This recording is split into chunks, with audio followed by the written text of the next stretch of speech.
Hello, hope you're well. It's Sunday the 23rd of February at 5:45 and I just wanted to quickly hop on and review these. Not really, I'm just hungry. And this as well. So I've got three things that I want to talk about. They're all kind of unrelated typically because this is a ramble video. I'm aware that some people want me to edit these, but there's a bit more to that than meets the eye, but I will definitely take it into consideration. Cheers.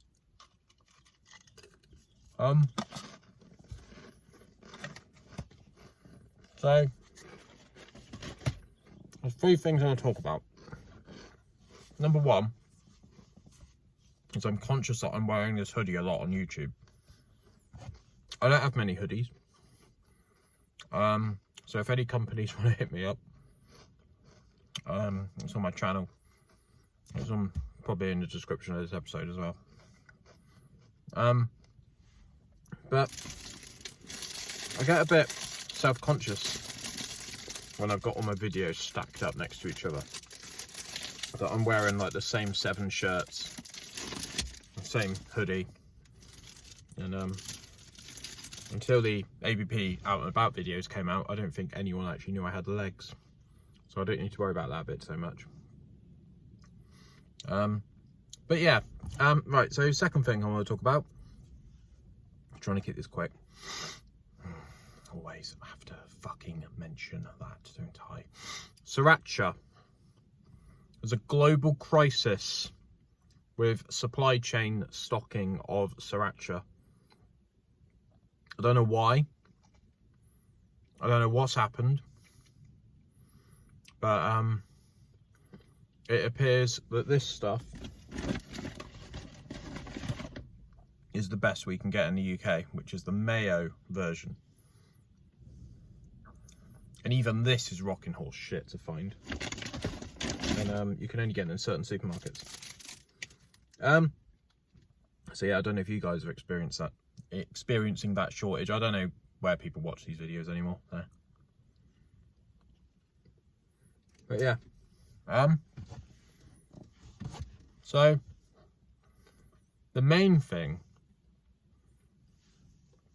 I want to talk about tonight is self-care and one of my favourite sayings of all time,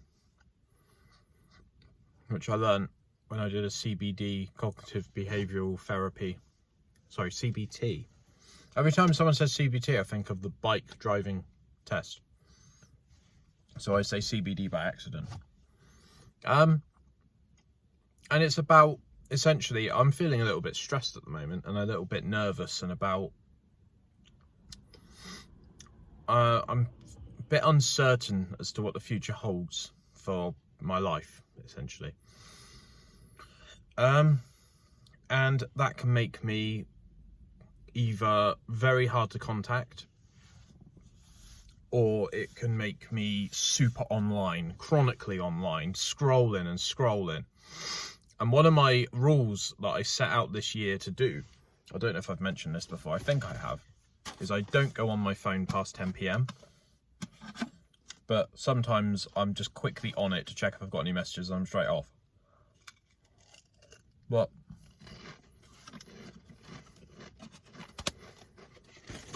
I think, once again, it's important to be transparent with my community and let people know that I'm not perfect. I don't have all my shit figured out. And sometimes 10 PM becomes 10:30, becomes 11, becomes 11:30. Very rarely does it go longer than that though, because I do genuinely go to sleep at like 11 PM. Sometimes as well, the temptation for me to take my phone to the toilet in the middle of the night because I need a wee, simply because I don't want to turn the main light on. I use my phone, I use the flashlight, and inevitably I end up on my phone at 3 in the morning scrolling. And I'm really genuinely trying to stop stuff like that from happening. But I think if I look at it introspectively at a higher level, I think what it is just FOMO. And wanting to be in touch with everything and wanting to be aware of the landscape. And the landscape enables me to do videos like this, where I can talk about trending topics.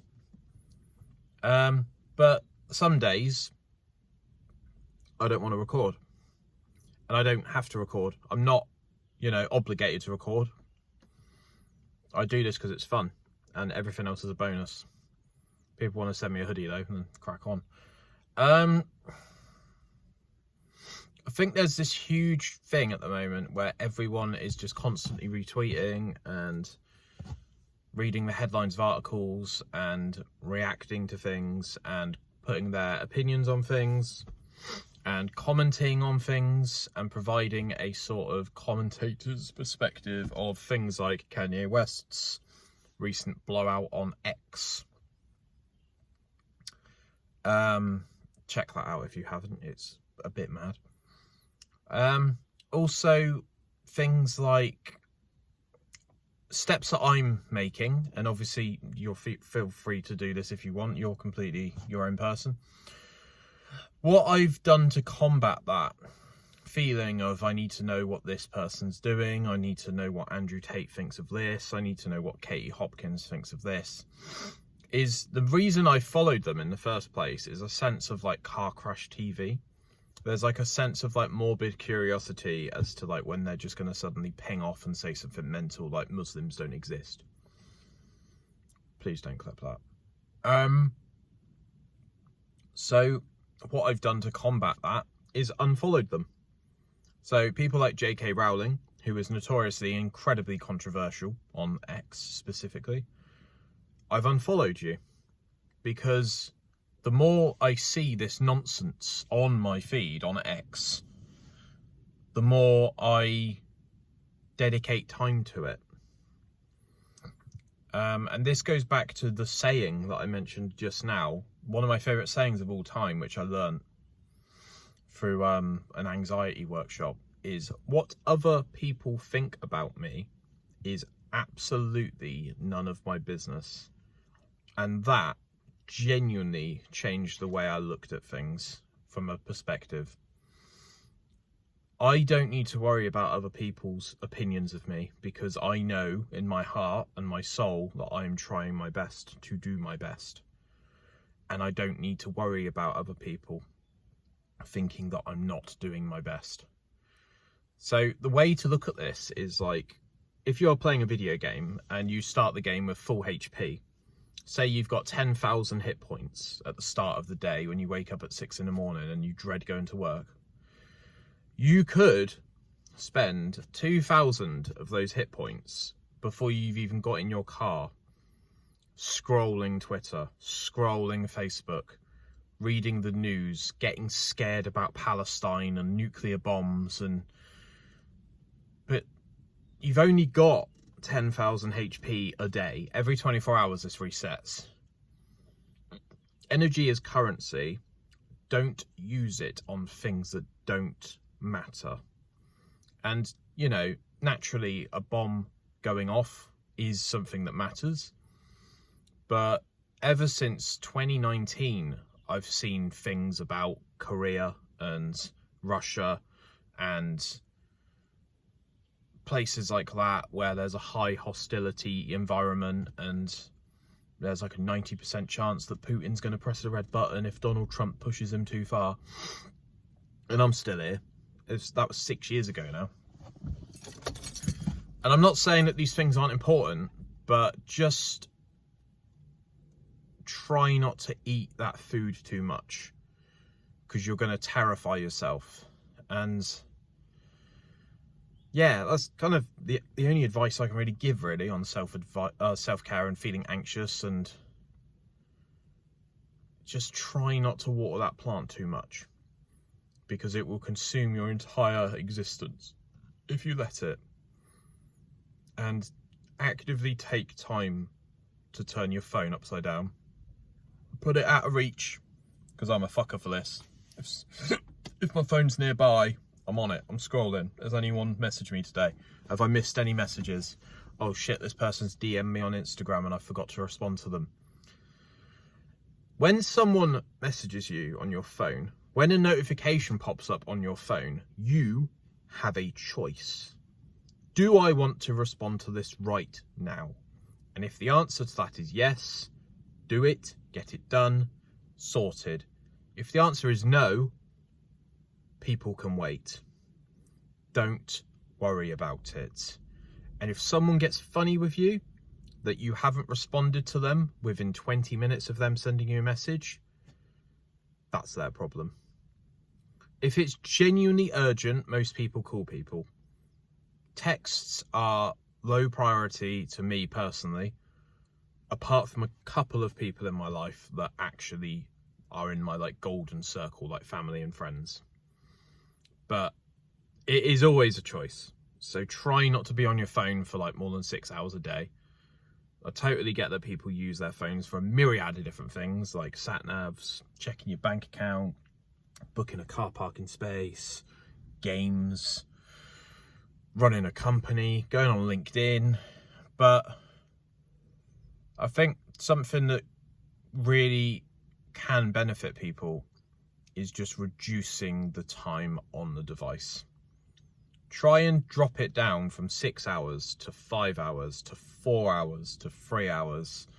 Do it incrementally. I don't think going cold turkey works. I think people just relapse digitally.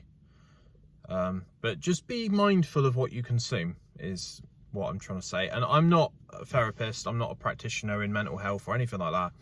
But these are things that I'm currently working towards. And I just wanted to let everyone know. So I hope that all makes sense. And yeah. Any thoughts and opinions, any comments, drop them down below. Let me know what your self-care routine is. And I'm fully aware that most people that say male self-care usually make a joke about masturbating. This isn't that. This is, what can I do to digitally detox and disconnect my brain? Because we spend a lot of our times on these phones, and it's important that it's a beneficial thing and it's a net positive thing, because otherwise it's just all chaos. Right, I'm going to do a thumbnail. And I'll see you in the next video. Thanks for watching, and thanks so much recently for all the love that everyone's been giving me on YouTube. I genuinely appreciate it. Cheers, guys. Bye-bye.